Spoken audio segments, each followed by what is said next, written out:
inspiring you to set the marketplace ablaze in partnership with an awesome and limitless God. This is the Kingdom Driven Entrepreneur Podcast, and this isn't business as usual. Here's your host and Chief Fire Igniter, Shay Bynes. Welcome back to the Kingdom Driven Entrepreneur Podcast. This is your host, Shay Bynes, and our goal here is to inspire you to operate your business completely yielded and in partnership with our awesome and limitless God. Today's conversation is with Tommy Deuschle, founder of Cmedia Africa, a production company based in Zimbabwe. I loved this conversation so much because it was a conversation that combined some of my favorite things: the power of a story, collaboration, and the continent of Africa.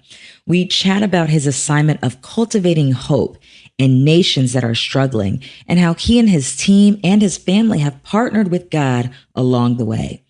Tommy also shared some rich insight into how he has created and maintained a kingdom culture in his company, and it is so very good.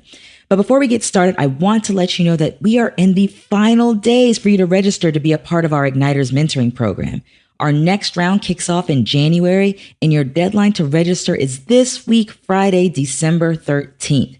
Igniters provides life-changing mentoring and a lifelong community to help you experience God's best and have a greater kingdom impact through the work that you do.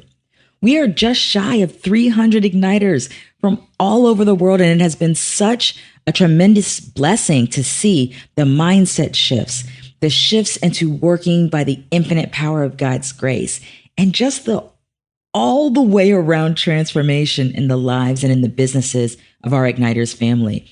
I really encourage you to be a part of it.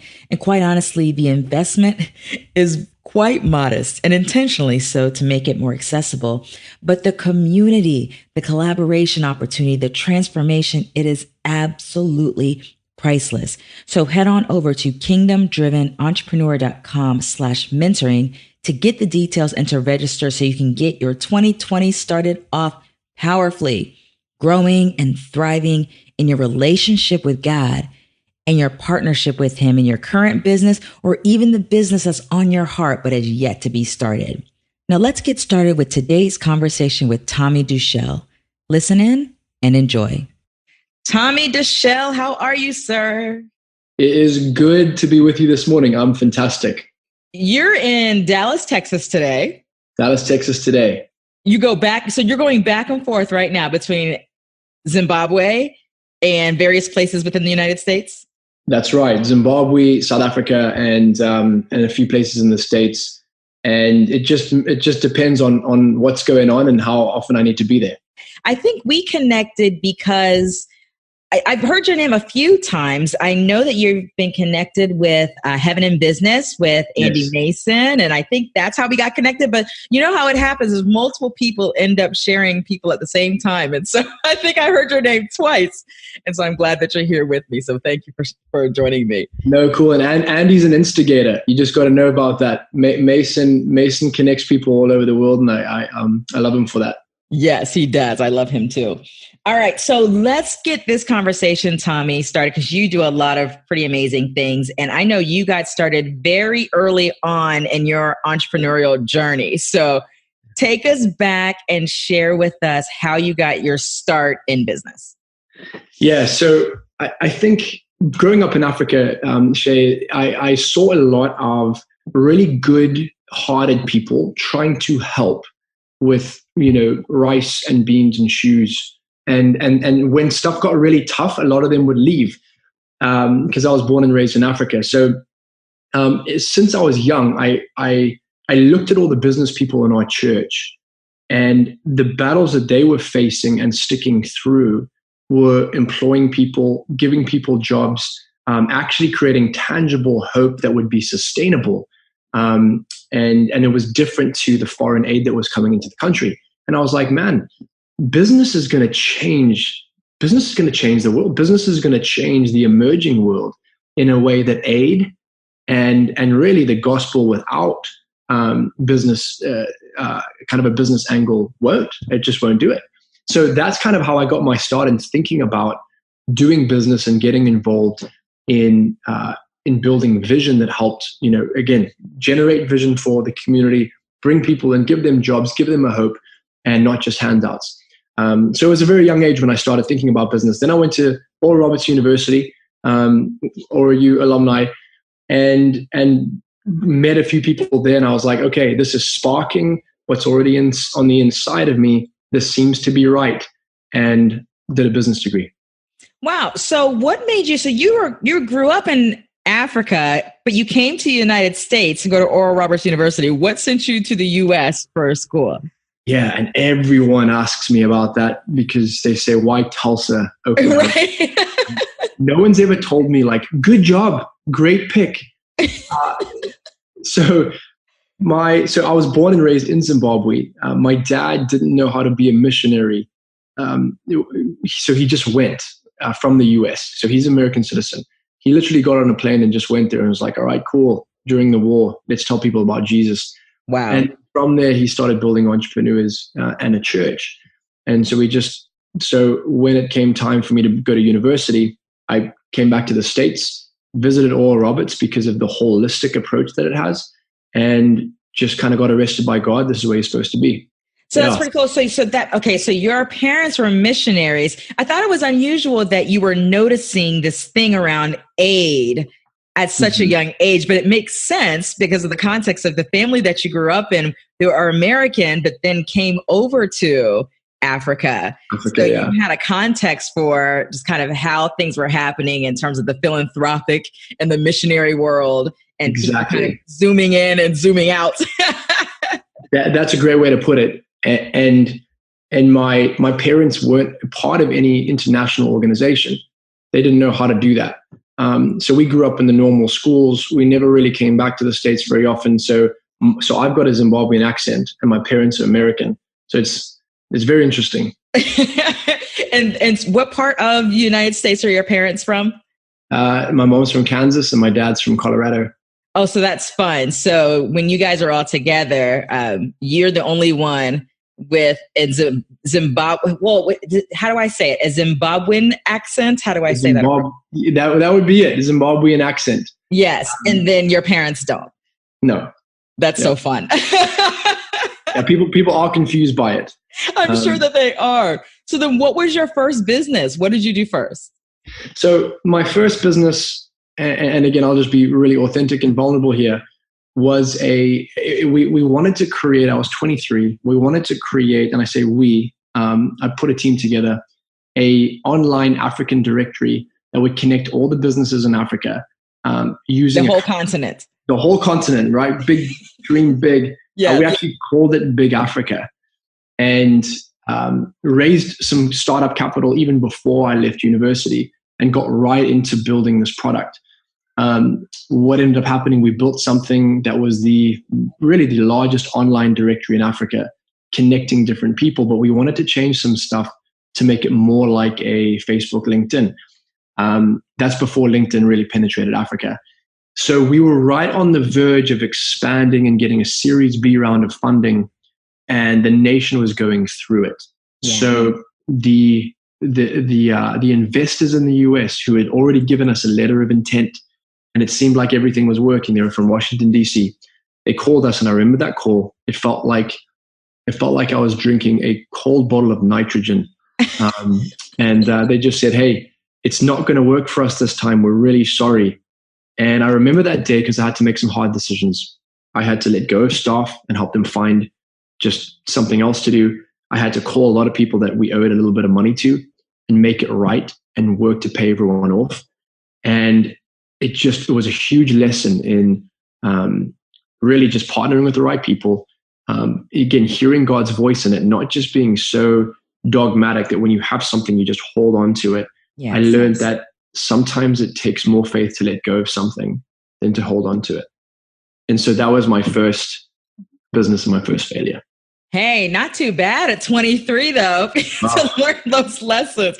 Give people like in a nutshell what you're doing now, and then we're going to go back so that people kind of know. I don't know how many years ago that was when you were 23 doing that business, but tell us a little bit about what you're doing right now.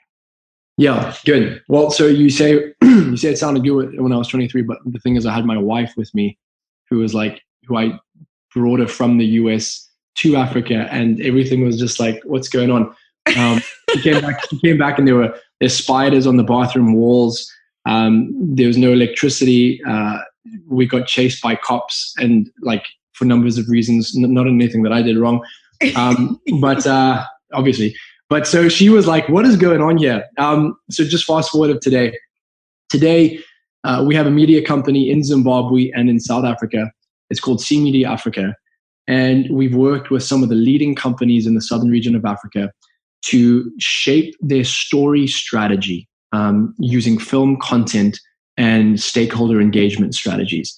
And so it's been really fun because last year we got called by the Office of the President and they said, hey, we want you to help shape our story for the new Zimbabwe, which is really good. And there's some ongoing conversations happening there. So that's in a nutshell. We run a creative strategy company in Zimbabwe that helps shape really a story and a vision for the next generation to hold on to. And we do it through documentaries, film, branding campaigns. And now I'm in the US going back and forth because we realized with the economy imploding, which is it's a whole nother story, which we can get into if you want. But we realized, and God said, you can't do this just from Africa alone. You've got to link arms with people. So that's why I'm here. I'm connecting with people and just different perspective, different strengths. And that's our journey right now. That's good. Okay. So I want to explore what this journey has been like for you, really being led by Holy Spirit, hearing his voice, the birth of vision of what you're doing now. So kind of take me back. I mean, what you're doing now, was this just a vision that was just birthed out of an idea that showed up instantaneously? Like, how did this formulate? That's good. And if I take too long, just cut me off here. But again, the power of story. So what I would see is that it's not a resource challenge that we have in Africa. It's a culture challenge. And when I say culture, we're not talking about tribal culture or anything like that. We're talking about a way of doing things and a way of self-valuation. So I've always been big into helping entrepreneurs. And I started realizing that the innovators on the ground, people that had the ability to change a nation, were scared of each other. They didn't want to share their ideas. And they were like, well, if so-and-so, here's my idea, they're going to steal it. And so no one was sharing ideas and there was almost no collaboration in the younger innovators market. So we looked at what we had in our hand. We had a basement in our church. We had a few bucks to put towards coffee and water. We used some old sound system and we invited the city and said, hey, come, let's start sharing ideas and share your stories with people. And let's see if we can contribute and help each other. So first people walked into the room and we made sure there was good music so that it wasn't, a dead zone. They walked into the room. First of all, there's free coffee. They're like, this is great. And we had 3 people present their ideas the first night. I'll never forget it. The room was packed. Doctors, lawyers, people off the street, just like, we're excited about having ideas that could change our nation. And we want to support each other. So that started and it became a monthly event. It became a citywide event. And then it moved into 4 different cities. Wow. And changed the culture of it's okay to actually share ideas. We are actually in this for each other. And so then the US Embassy approached us and said, hey, can we turn this into a TV show? And we were like, oh, this is amazing. And so what I sang by leading of the Holy Spirit, it was like, God, what's in our hands? What's the problem? You're breathing on solving that problem. How do I be part of that? Yes. How do we be part of changing the story? Because God's got this story that we're all involved in. It's his big story and he's already doing it. So how do we jump into his story? Yeah. So that's really kind of how it evolved is we need to get more of these stories out there and we need people to have a hope where they used to just kind of be in a dead zone. Yeah. So you hit on 2 things that are 2 passion topics for me. One of those is the transforming power of story. And the second is around collaboration in the kingdom of God. So let's talk around these things. So this thing around story, was this for you? Did you just grow up as a kid with an appreciation for story very early? Or is this something like, how did this show up for you? Yeah, so I was a writer at a young age, and hated public speaking when I had to prepare for it. But when I wasn't preparing for it and I just got thrown in the spot, it was great. So I've been writing since I was a kid, and I don't know. I think I would see how the different narratives of the newspaper in the country. So the news would just self defeat the nation, and it was affecting everyone's conversation. But then when someone would come out of a movie, they'd be like, that was inspiring. Their whole conversation, their tone, and the level of thinking would change. And so I noticed the power of story at a young age. I don't think I could even put my finger on it.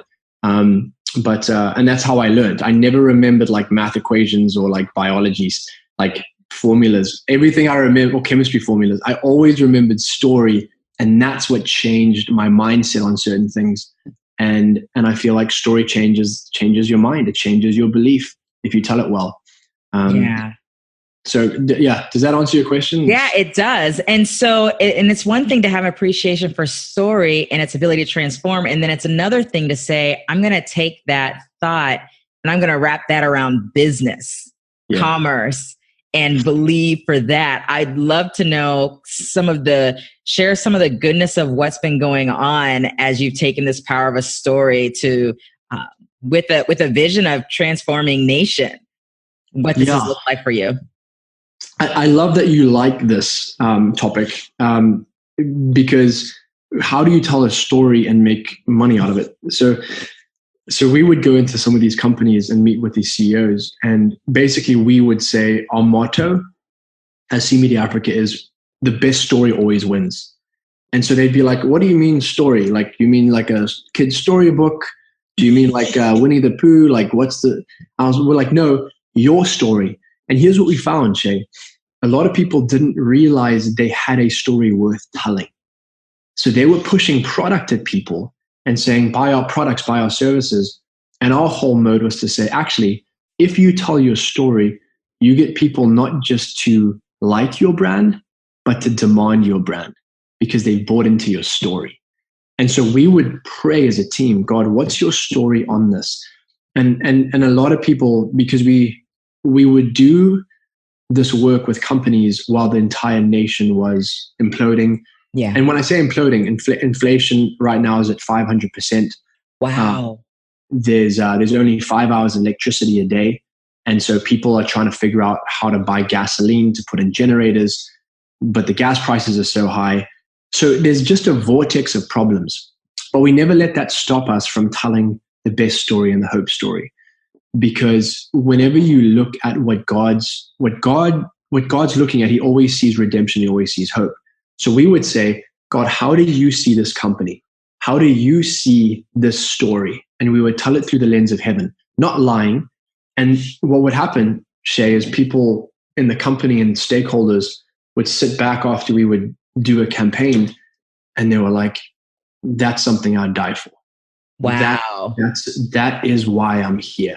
That's why we're investing in this company. That's why we're here to stay. So really we would, the way we would do it is say, God, what's your view on this company? And how do we tell it in a way that gives life and hope to every stakeholder in the midst of chaos? Yes, that's so good. And wow, what context that you gave by sharing what the economic state is, and just something like electricity for 5 hours a day. That's today. That's what's happening. So that's today. And a lot of my friends have to set alarms. So they go to sleep at like 7 and then they set an alarm for 10 or 11 to wake up and do all the chores and washing before the power goes off at 3 a.m. or 4 a.m. I'm sitting here stunned. Yeah. Well, that's so few hours. It's a few hours, and it's at the time where you should be sleeping too. Right. So within that context, and then the city of Harare is actually without water. So they actually don't have water. So unless you have a borehole, you don't have access to clean water. And it's just bad governance. And I'm not saying specifically on a party. I'm just saying generally it's bad governance, it's bad management, but people are suffering for it. Right. And again, how do you bring these hope stories alive? And is it even important? Because people can say, well, Tommy, we got to feed people, or we just got to make sure they have shoes. And I'm like, yes, that's good. But the Bible's clear about if people have a vision, they stop perishing. And so story paints a vision. Story paints the power of something that people can hold on to and go, I'm fighting for this. This is my story and I'm going to fight for it. This is his story and I'm going to fight for it. So we believe we play such a pivotal role in shaping a generation the way that they think through the power of story and putting something that they can hold on to and say, that's my nation, that's my city. Which aid does not do that. Right. Aid, and I'm not hitting on anyone who gives aid because it's important, but aid reinforces the story in people's mindsets of I'm in need, I'm needy, and I don't have what it takes to change the world around me. Wow. Vision does the opposite.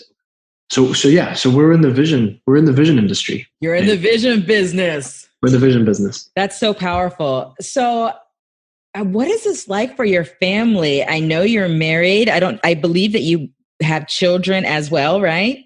Yes. Okay, so what is this like? This is a faith walk for real.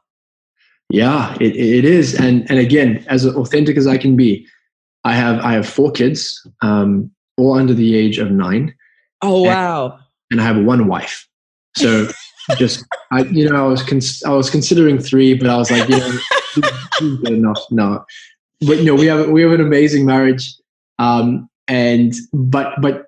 taking the step to come to the States, everything in me just wanted to hold on and say, we're just going to fight. We're going to fight all the mess. We're going to fight all the corruption. And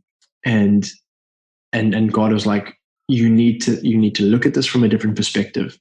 And so the biggest faith step that we took, Shay, was actually stepping outside and going, Lord, we don't know, because we don't know the US too well. It's not like we have a huge network here. We know Andy, but he's not even American. He's New Zealand. Right. So coming here was like, and so we've seen God take care of every step in unbelievable ways. My wife and I've, slept in some of the greatest like hotels, and then also slept on the basement of friends' houses, just trying to get our story crafted and trying to link with the right people. So yeah, that's where we're at. And it's been massive. And my wife has been huge. I think if there was anyone else without the grace on her life, they might have said, "Hey, Tom, this is too much. Africa's too much." Wow. And how about the kids? Oh, they're just global travelers, Shay.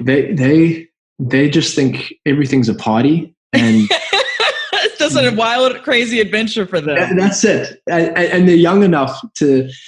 So we're doing kind of homeschooling on the road right now, and it's amazing to see just their perspective. So my son gets in the car the other day after he attended a school function with a bunch of different other kids at a basketball kind of thing. And he gets in the car and he starts crying. And I'm like, what's going on? He says, Dad, man, the kids here don't realize how blessed they are. Wow. And I was like, what do you mean? He says, man, they got families that love them. They've got things that are, secure and taken care of. And at 7 years old or 8 years old, he's seeing this massive, like, global perspective. So, which is amazing. It is. And you can't write, you can't try and make that work. It just happens. Yeah, that's absolutely priceless. Yeah. I love the way you shared how when you're working with clients from a business perspective, how you guys seek God for what's your vision, what's your heart concerning this? How do we inspire the nation? And so you guys are partnering with God from that perspective to deliver a story for your clients. Mm-hmm. What has it been like for you, kind of like the behind the scenes as the person, because you're CEO of this company. How big is the team? Is it you and a few people, or? Yeah, so we have about 12 rotating people. and then we use freelancers in different countries that we work with. Okay, awesome. I wonder, what is it like for you guys behind the scenes as an operational team to stay on the same page, to maintain kingdom culture within your team and just be led of the Lord? What does that look like from a team operational perspective for you guys and as a leader? That was probably one of the hardest things to maintain. And I'm going to say this, we weren't always seeking God for every client. That's something we started to learn because you get into a rut where you're like, well, we can just do this. And, quickly we learned, man, we don't want to do this without partnering with God. And that requires intentionality. I think people think the kingdom of God just sort of comes down and showers on us from heavenly waterfalls. But it's intentional. We are going to dedicate this step to Jesus so that we partner with him. And so the culture conversation was interesting because you can tell a lot about your culture from the conversations you have. So if you want to know where your culture is at, just kind of go back into the conversation that you had this past week with everyone around you, and that's where your culture is. So what was hard is when everything's kind of crashing around us and, people are cutting budgets, we're losing clients. We had a huge client that we landed, and just before we started production, they pulled out everything. And it pretty much, it sank us for a few months. But what we made a decision to do is in Ephesians 4 verse 29, it says, "Don't let any corrupt word come from your mouth, but only that which gives grace to the hearers." So we challenged our team and we said, okay, if there's something bad, we're not going to ignore it like happy, clappy people, in a church service that just go, hey, this is all fine. Like bombs are going off and everyone's like, oh, this is great. Right. Bombs for the glory of the Lord. Like, no, it's like, okay, let's say what it is, but then let's put the promise over that. So this is what we would start to say is, man, we have a problem here, but we think it's going to be good for us. Hey, so we started changing the story of our conversation, and we had these rules. It was like, hey, we are going to remain kingdom minded. We're going to remain first world culture in the sense of what we do and the way that we work together is going to be top standard. And we're not going to let the outside world dictate to us. We still had some hits. There were still times where we broke down, but we got back up. And even now we're going, all right, Lord, what ground have you given us that's still ours to take? And then where are you taking us forward? Even with the 500% inflation and the power cuts. So you asked if it was a challenge. It is, and it's intentional. I mean, there are days I wake up and I'm like, what are we doing? Like, God, where is this nation going? Why have we poured so much into it? Why is it worse now than it was 10 years ago? And those are real conversations to have. Did we miss God? But we got to come back to the promise and remember those things that were called out upon your company. Remember those things that were called upon you, and war according to those. God, you said this, and we're going to fight according to that prophecy. You told us this. You showed us this. And so there are some days where it just feels like this should just be over. But that's where the kingdom of intentionality comes in. This is not just a waterfall from heaven. This is waking up going, God, we're going to fight according to what you said. And I think that's been the biggest challenge. And that keeping the team there is one of the biggest challenges. Yeah, no, that's so good. I want to go back just your personal walk with the Lord and just what it's been like for you to grow in the intimacy of your relationship with the Lord, building confidence that you hear him and you can respond accordingly. Was this something that was cultivated for you as a really young man, or has this been something that's been, further on in your adulthood? What has your walk been like? Man, those are deep questions. And I wish I could give a simple answer. I'd say it's been in stages, Shay. there's been times when I was young that I knew the voice of God and I felt like I heard him. There's been other times, and even recently, where, again, because you have so much deferred hope, you don't ever go into a nation going, well, we're excited or we're expecting this to, get worse. We're expecting power to be less. We're expecting the country to devolve. We're expecting hope to be deferred again and again. You don't go into it like that. So when things are chaotic and you're not seeing what you thought you'd see, yeah, you question, did I ever hear? Am I hearing even now? And I think it was Charles Spurgeon said something about people that would go into the mission field. He said, don't expect it to be a walk in the park. Don't expect it to be, cupcakes on a Thursday evening and juice in the morning. Like expect the enemy to come at you as hard as he can to detract you. He says that there'll be, and I'm paraphrasing here, but the same principles you fight for will be the principles that try and fight you back. And I'm like, no one ever teaches that. And so what we've learned is courage, perseverance, persistence. And in this season, I'm saying, God, what is your voice for me today? Yes. Because I can't plan for 3 or 4 or 5 months from now. What are you saying today? What is the hope that you're setting for us now? Where's the daily bread of conversation, of your spirit, of provision? And am I doing it 100% right? I couldn't say I am. My wife probably is, but not me. And so it's good to have a wife who's in this journey with you.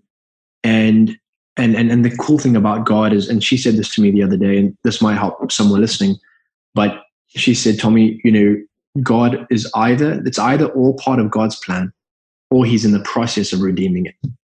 It's good. I'm like, okay, so that's awesome, because it takes our human fallibilities and puts it to the side and says, God's way bigger than that. So That's a long answer. I feel like I've given you a lot of long answers, but that's a long answer.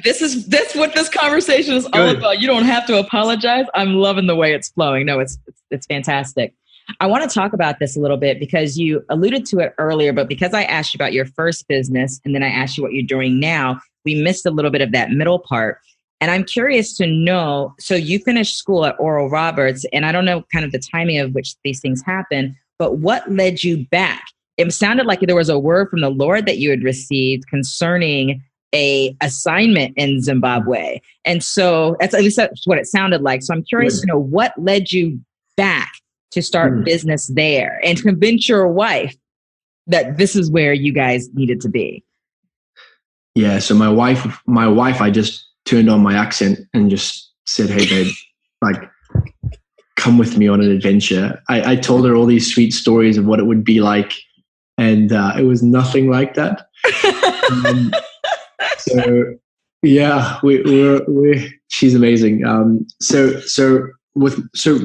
my dad, when he came to the country, God gave him a word and he built everything. So we have 130 churches now in the southern region of Africa. And it started with nothing, just a guitar and a bad voice. It was a bad voice, and my mom came and rescued him. And so we started, and his whole motto in life was building people, building dreams to build the kingdom. And I was praying one day at Oral Roberts, and you've reminded me of this, which I appreciate. And I was praying, I was like, God, what does multi-generational legacy look like? Because I feel like I'm called to stand on the shoulders of my dad, the people that have gone before us. And I felt like God say, it's going to be unity. It'll be collaboration. It'll be linking people, linking dreams for the kingdom. And God started speaking to me desperately about the power of unity in a nation. And Psalm 133 says that where there's unity, there's a commanded blessing. And God started speaking to me in university. That's one of the reasons there's so much interference with Africa, is because there's so much disunity. And where there's a commanded blessing, there's no interference. So God started speaking this kind of stuff to me. And I was like, okay, how do we connect people? How do we put the right people in the room so that we can have collaboration and the power of unity from heaven on what we do? Yes. And that's what started to, that's what sparked for me to say, let me go back. Let me do this. Wow. So what is it that you're most excited about right now in the work that you're doing? Like, what's got you just all pumped up about right now? Yeah. So I'm excited because of the new relationships that God's bringing into my life, not just from a place of being able to get something from them, but being able to give something. And it's opening up my eyes to people that I didn't know, like strangers, just pouring in like love and belief and excitement, where I'm like, God, where does this come from? Well, it comes from the kingdom. So to me, what excites me is about the potential that if kingdom citizens and if people who are entrepreneurs and innovators really do come together like an axe and say, here's what we have. We have our gifts, we have our talents, we're putting this into the pool. Where do we need to see transformation happen? Where do we need to see this gospel, which is not just preaching? Where do we need to see this gospel penetrate culture? I think that excites me more than anything. And I'm starting to see it here. Walls are coming down. People are going, I don't want this to be about me and my house and my big gulp on a Thursday and my Big Mac on a Friday. We need to see change. And I think it's only going to happen when we look at what collaboration looks like, with the power of the gospel. So that excites me, is the potential of meeting people and going, wait, there's something deeper here than just a conversation. There's something deeper here than just a pat on the back and say, well, be on your way, sir. We could actually do something, that changes nations. I love it. Tommy, you're a cool dude. You're cool girl, man. I feel like I've known you for a while. I'm telling you, I want to chat with you more, like offline about the media. We have a connection there too. I just a heart for story and for media and all of that. So I think there's all kinds of goodness to explore. We share a heart for a lot of the same things, including in South Africa, by the way. Like South Africa, I visited in 2007, and it was a business trip. I was working at my corporate job at the time, and so I was there to visit with universities, and we were doing like joint research stuff. But I extended my what's that? Was that in Johannesburg or? I was in Johannesburg, and I was in Cape Town, and one other place that I can't remember the name of. It was a complicated name, but I think it was like it was within South Africa. But I can't remember the name of it. There's a university by the same name, and it's totally failing me right now. But I was in 3 different locations, and I fell in love. And it was beyond the beauty of the ocean and the mountains. There was just something in my heart that felt very connected to this country. And so I've just been on this exploration with the Lord about even what that looks like. So I have this parts of my heart are still in South Africa while I'm here, in the United States. And so it's been really cool to start to meet some people who have a heart for South Africa. In our Igniters mentoring program, we have people in South Africa who have been joining. And so it's just so fun to just see how God orchestrates things, so exciting times. That's awesome. Well, you are someone who would totally fit in Africa just by the way that you talk and the way that your style is.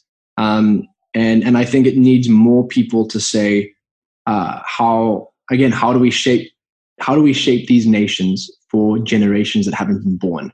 Yeah. It's that kind of and you have that. So there might be some cool things to do. We've started a 501c3 that sees story as a mission field. Yes. So it's just focused on story. How do we craft story? And so we're getting people interested to say, okay, cool, we want to be part of that mission.